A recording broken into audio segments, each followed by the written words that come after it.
Tonight begins the 25th day of the Omer, the period between the second day of Pesach and the holiday of Shavuot. Since at least the Talmudic era, this has been a somber period, with just one out of the 49 days of the Sfirat HaOmer period designated for celebrations, weddings, Brit Milot, etc. The rest of the time, Jews are halakhically prohibited from many acts of joy. We are nothing if not a people steeped in memory. But the 20th century, as we know, brought the most wholesale changes to Judaism in our religion's history. Certainly, there was the unfathomable loss during the Shoah, from which the worldwide Jewish population still has not recovered. There is also the founding of the State of Israel, giving the Jews an ostensibly safe homeland. Earlier this week, we celebrated both Yom HaZikaron, in honor of those who have fallen defending Israel's existence, and Yom HaAtzmaut, Israel's Independence Day. As in most countries, Israel commemorates its Independence Day with joy, with celebrations and parties and dancing and happiness. After all, May 14th, 1948 marked the first time in millennia that there had been a country specifically for Jews. Now, the religious issue and the connection with this week's Parashat Emor, is that Yom HaAtzmaut falls every year during Sfirat HaOmer, during the counting of the Omer. For that matter, Yom Yerushalayim, which marks the 1967 reunification of the city of Jerusalem when Israeli forces recaptured the old city from Jordan, does as well. For Jews in Israel and around the world, this presents a religious conundrum.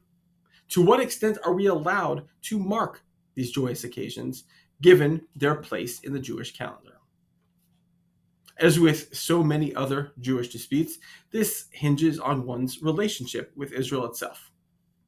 Among the overwhelming majority of mainstream Jews, the practice has been to celebrate these days. The return of a Jewish homeland to Zion is worthy of briefly interrupting Sfirat HaOmer. Those who disagree, who advocate for following the halakhically permitted path, tend towards the ultra-Orthodox, those who perhaps don't even acknowledge the existence of Israel. These are, in many cases, the Jewish anti-Zionists who we often see standing alongside those groups who would, if given their choice, erase Israel from the earth. These modern alterations of Sfirat HaOmer bring me to the main lesson we should take away from this week's Parashat. Judaism is a religion in which you simultaneously revere the past and adapt to a more modern existence. Prior to 1948, these wouldn't have been discussions at all. There would have been no need to consider these types of interruptions, but history happened. The world changes, and not just geopolitically. Rabbi Shimon Felix discusses the Omer in the context of Parashat Emor, and I'm going to paraphrase here. There's something uniquely Jewish about the idea of never erasing our religious history, but rather adding to it in response to the changing world around us. Anyone who has ever tried to decipher the arcane disagreements on a daf of Gemara knows exactly what Rabbi Felix is talking about. It would have been so easy for the compilers of the Talmud to simply take the most recent interpretation, leaving those of prior rabbis behind. But instead, we know that they chose to allow these theological debates to unfold on the page for future generations to pore over. Today, we see a number of emotionally charged disputes occurring within our midst. Certainly, the situation in Israel since October 7th has brought up some significant feelings, but as Judaism tries to find its way in 2024, in a society that looks so dissimilar from even a few generations ago, the place of a specifically denominational Judaism feels ever more fraught. Younger Jews feel freer to pick and choose from the breadth of Jewish practice available to them, placing them at odds with a Jewish establishment that has developed over the past 200, 300, 400 years.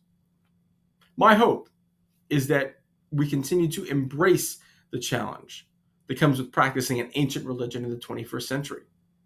Rather than running from these contradictions, we should unpack, debate, argue about, and try to reconcile them. with modernity. Ancient and modern don't need to be in opposition to one another. Just looking at how we practice Sfirat HaOmer today shows us a better path. Shabbat Shalom.